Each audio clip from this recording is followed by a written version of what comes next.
The Iliad by Homer, translated by Samuel Butler, Book 22, The Death of Hector.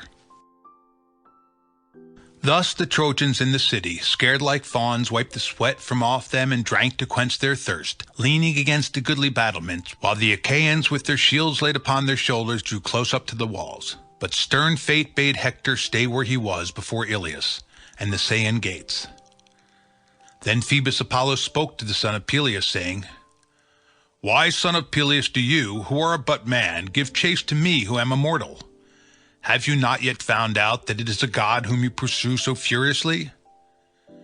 You did not harass the Trojans whom you had routed, and now they are within the walls, while you have been decoyed hither away from them.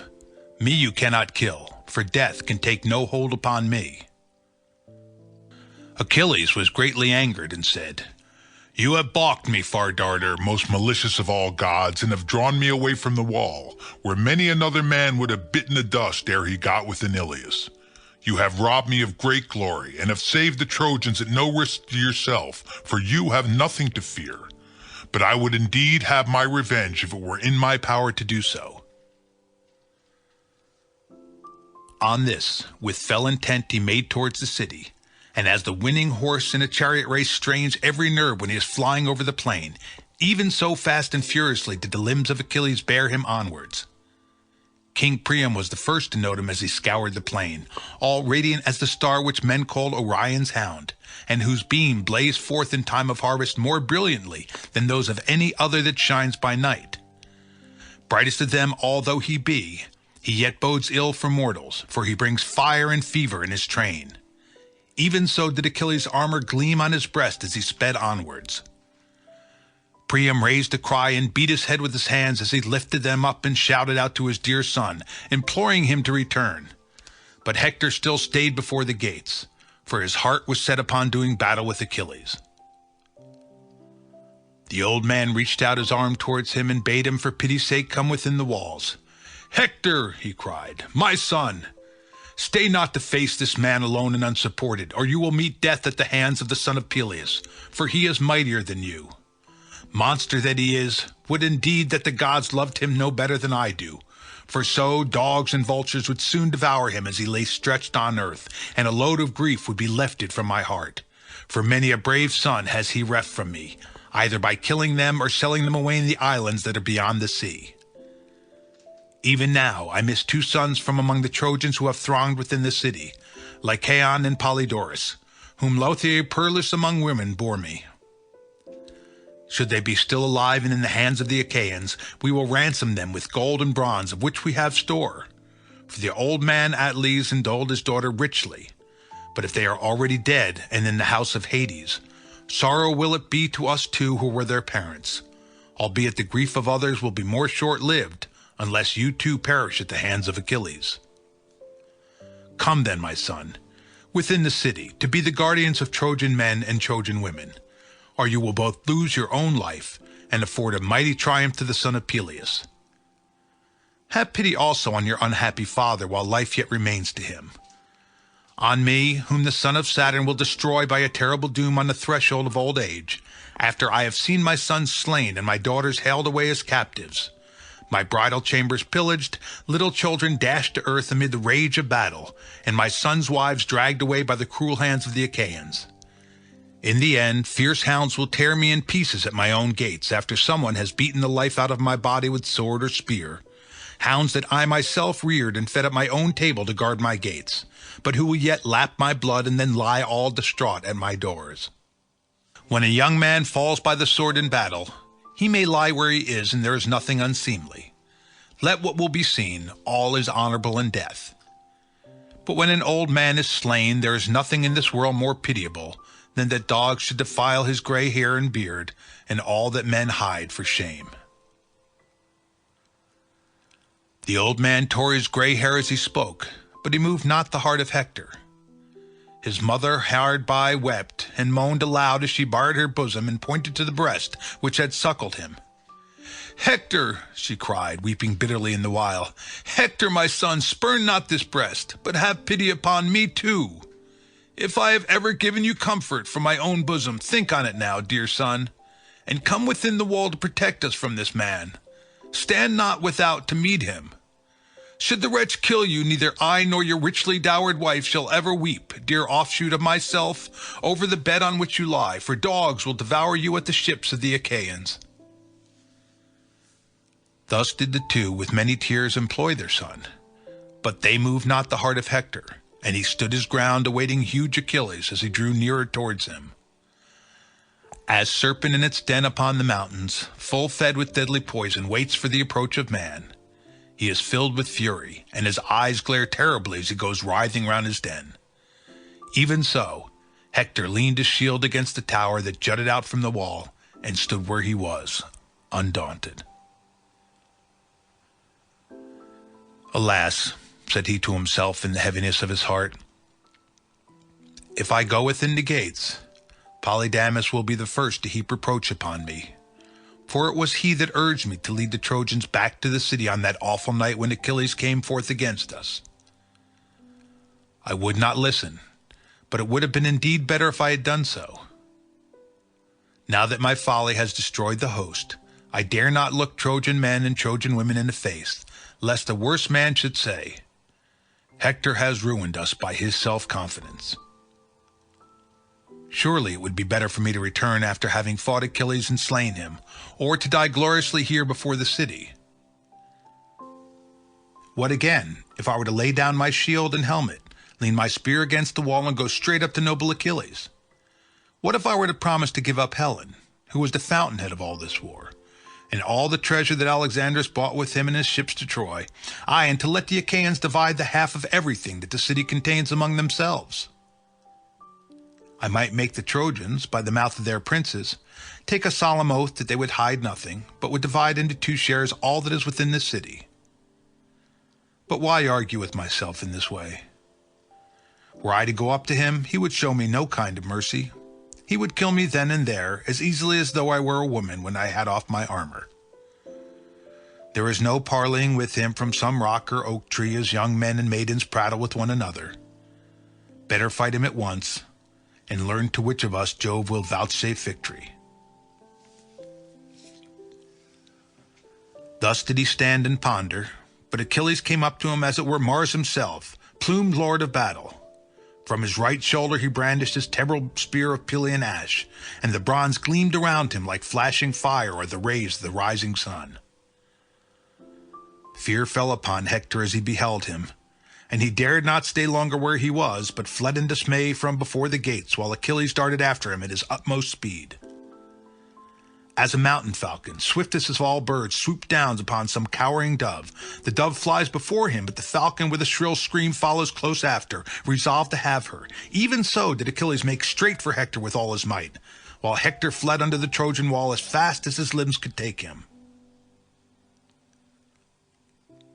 On they flew along the wagon road that ran hard by under the wall, past the lookout station, and past the weather-beaten wild fig tree, till they came to 2 fair springs which feed the river Scamander.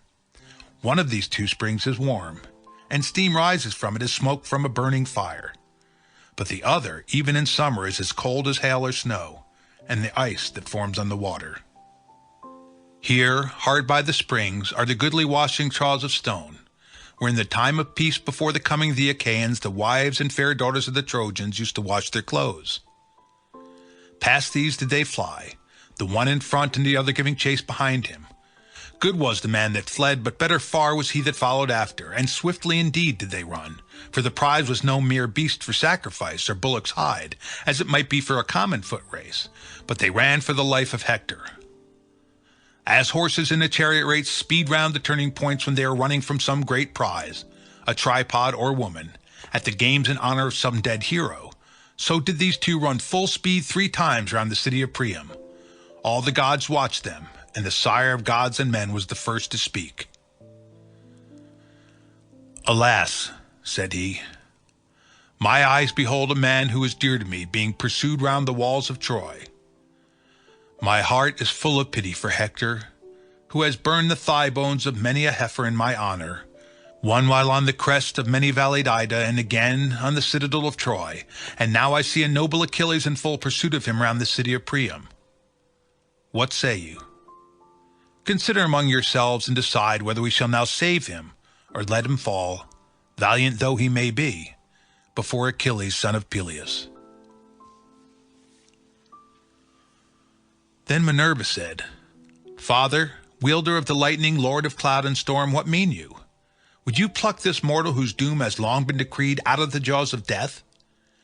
Do as you will, but we others shall not be of a mind with you." And Jove answered, "My child, Trito-born, take heart. I did not speak in full earnest, and I will let you have your way. Do without let or hindrance as you were minded." Thus did he urge Minerva, who was already eager, and down she darted from the topmost summit of Olympus.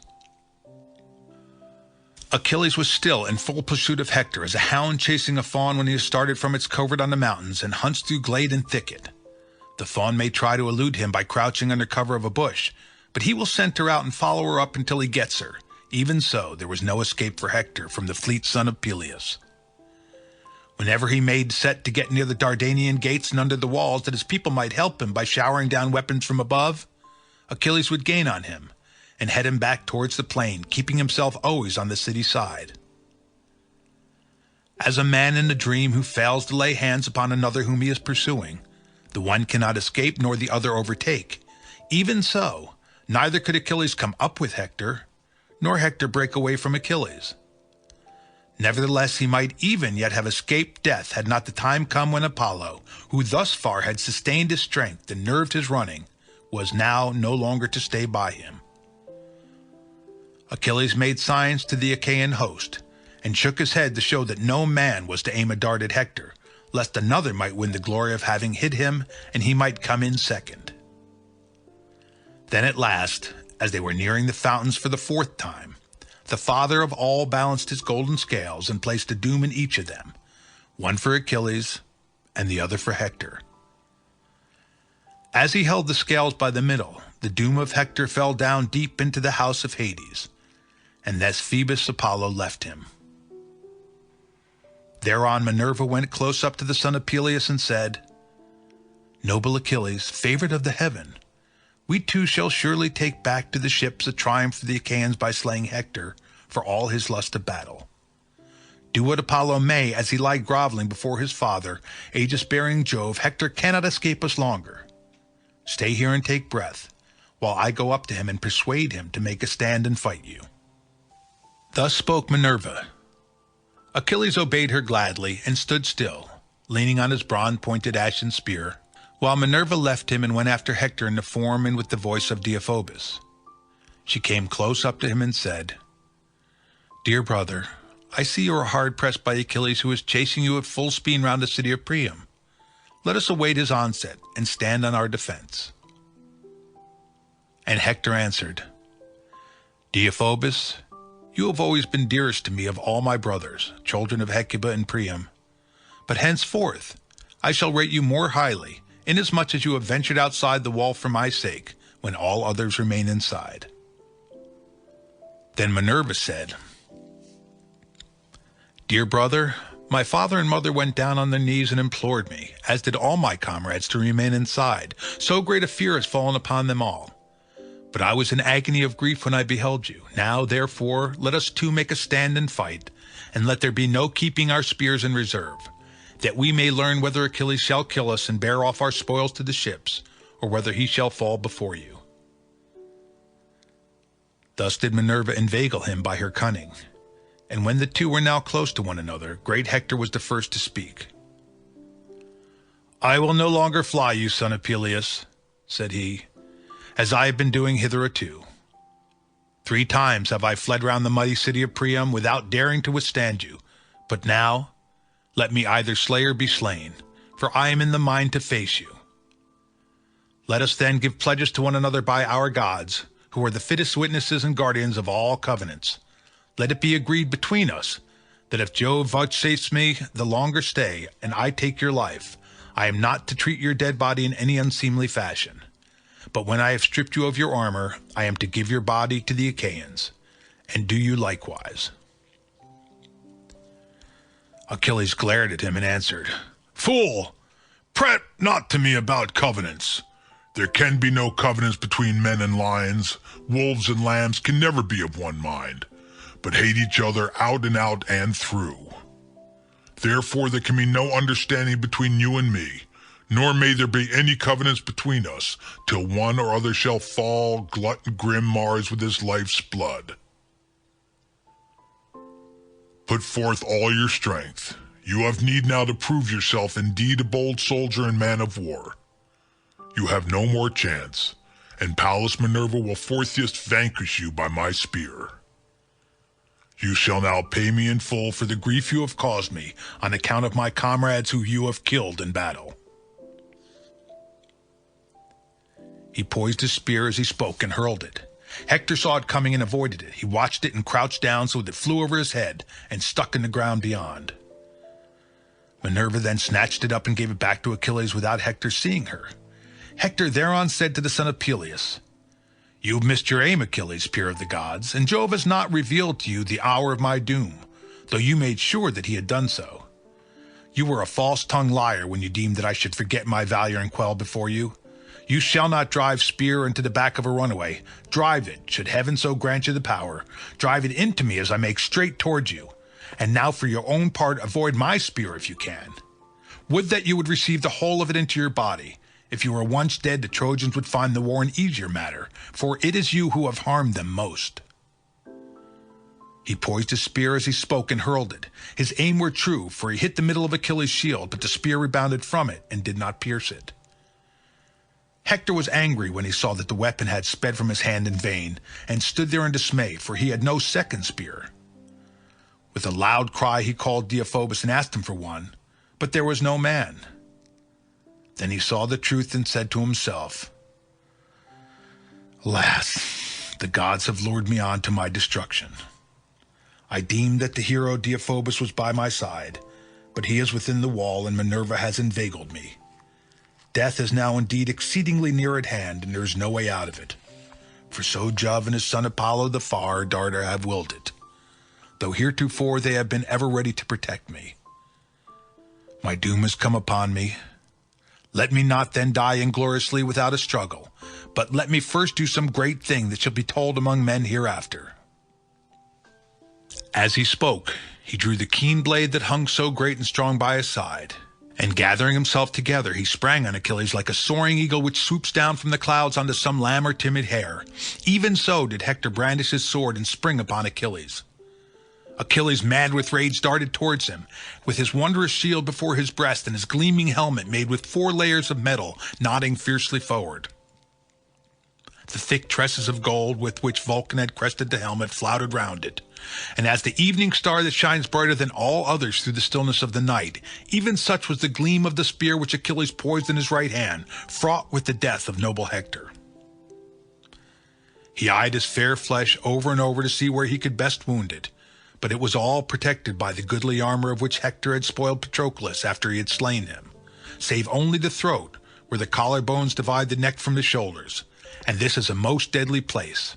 Here then did Achilles strike him as he was coming towards him, and the point of his spear went right through the fleshy part of the neck, but it did not sever the windpipe, so that he could still speak.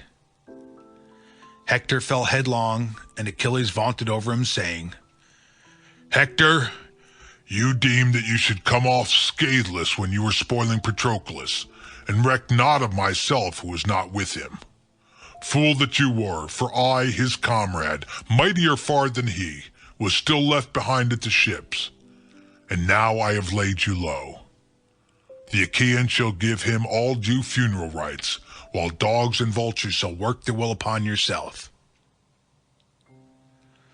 Then Hector said, as the life ebbed out of him, "I pray you by your life and knees, and by your parents, let not dogs devour me at the ships of the Achaeans, but accept the rich treasure of gold and bronze which my father and mother will offer you, and send my body home, that the Trojans and their wives may give me my dues of fire when I am dead."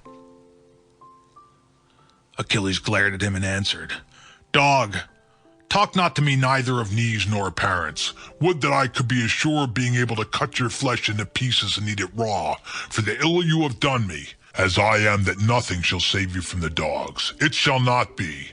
though they bring 10 or 20-fold ransom and weigh it out for me on the spot, with promise of yet more hereafter. Though Priam son of Dardanus should bid them offer me your weight in gold, even so your mother shall never lay you out and make lament over the son she bore, but dogs and vultures shall eat you utterly up. Hector, with his dying breath, then said, I know you what you are, and was sure that I should not move you, for your heart is hard as iron. Look to it that I bring not heaven's anger upon you at the day when Paris and Phoebus Apollo, valiant though you be, shall slay you at the Scaean gates. When he had thus said, the shrouds of death enfolded him, whereupon his soul went out of him and flew down to the house of Hades, lamenting its sad fate that it should enjoy youth and strength no longer. But Achilles said, speaking to the dead body, Die. For my part, I will accept my fate whensoever Jove and the other gods see fit to send it. As he spoke, he drew his spear from the body and set it on one side. Then he stripped the blood-stained armor from Hector's shoulders, while the other Achaeans came running up to view his wondrous strength and beauty. And no one came near him without giving him a fresh wound. Then would one turn on his neighbor and say, It is easier to handle Hector now than when he was flinging fire onto our ships. And as he spoke, he would thrust his spear into him anew. When Achilles had done spoiling Hector of his armor, he stood among the Argives and said, My friends, princes and counselors of the Argives, now that heaven has vouchsafed us to overcome this man, who has done us more hurt than all others together, consider whether we should not attack the city in force, and discover in what mind the Trojans may be. We should thus learn whether they will desert their city now that Hector has fallen, or will hold out even though he is no longer living. But why argue with myself in this way while Patroclus is still lying at the ships unburied and unmourned, he whom I can never forget so long as I am alive and my strength falls not? Though men forget their dead when once they are within the house of Hades, yet not even there will I forget the comrade whom I have lost. Now therefore, Achaean youths, let us raise the song of victory and go back to the ships, taking this man along with us. For we have achieved a mighty triumph and have slain noble Hector, to whom Trojans prayed throughout their city as though he were a god. On this he treated the body of Hector with contumely. He pierced the sinews at the back of both his feet from heel to ankle, and passed the thongs of oxhide through the slits he had made.